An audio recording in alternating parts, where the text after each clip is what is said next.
السلام علیکم، welcome in Basit medicine care. دوستو، آج میں آپ لوگوں کو بتاؤں گا ایپٹوائن ٹیبلٹس کے بارے میں، جس میں ہمیں ایک ہی ایکٹیو انگریڈینٹ پینیٹوائن ملتا ہے۔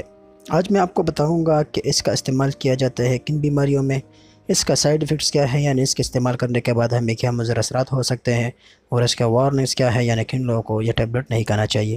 تو ویڈیو کو لاسٹ تک دیکھیں تاکہ آپ بہتر سمجھ سکیں۔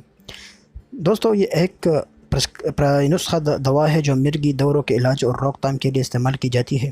یہ دماغ میں عصبی خلیوں کی غیر معمولی اور ضرورت سے زیادہ سرگرمی کو کم کر کے دوروں کو کنٹرول کرتا ہے۔ ایپٹوائن ٹیبلٹ استعمال کر سکتے ہیں اکیلا یا دوسری دوائیوں کے ساتھ مل کر۔ یہ کھانے کے ساتھ یا بغیر لیا جا سکتا ہے۔ آپ کا ڈاکٹر آپ کے لیے صحیح خوراک کا فیصلہ کرے گا۔ جب تک آپ کی حالت مستحکم نہ ہو تب تک یہ آہستہ آہستہ بڑھ سکتا ہے۔ اس دوا کو کام کرنے میں کئی ہفتوں کا وقت لگ سکتا ہے، لیکن فائدہ حاصل کرنے کے لیے ریگولری باقاعدگی سے اسے لینا ضروری ہے۔ اسے لینا بند نہ کریں یہاں تک کہ اگر آپ ٹھیک محسوس کرتے ہو، جب تک کہ آپ کا ڈاکٹر آپ کو مشورہ نہ دے۔ آپ کو زیادہ دورے پڑ سکتے ہیں یا آپ کا دوبڈوری عوارض مزید خراب ہو سکتا ہے۔ اس دوا کے سب سے عام مضر سائیڈ ایفیکٹس جو ہے اس میں سے جلدی سر درد، احساس یا بیمار ہونا، نیند میں دشواری، چکر آنا اور نیند میں ہونا ہے۔ لیکن اگر وہ آپ کو پریشان کرتے ہیں یا نہیں جاتے ہیں تو آپ ڈاکٹر کو بتائیں۔ ان اثرات کو روکنے یا کم کرنے کے لیے طریقے بھی ہو سکتے ہیں۔ اس دوا کو لینے سے پہلے اپنے ڈاکٹر کو بتائیں اگر آپ کو گردے یا جگر کی پریشانیاں، مینجائٹس یا ذہنی دباؤ یا خودکشی کے خیالات ہیں۔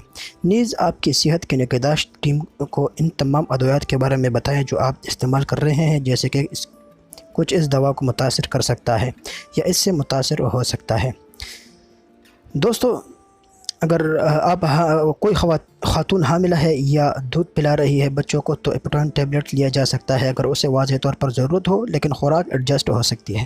اگر آپ کو دوائی یا چکر آتی ہے تو آپ کو سائیکل چلانے یا سائیکل چلانے سے گریز کرنا چاہیے۔ آپ کو یہ جانچنے کے لیے بار بار خون کی جانچ پڑتال کرنے کی ضرورت پڑ سکتی ہے کہ آپ اس دوا پر کیا رد عمل دے رہے ہیں۔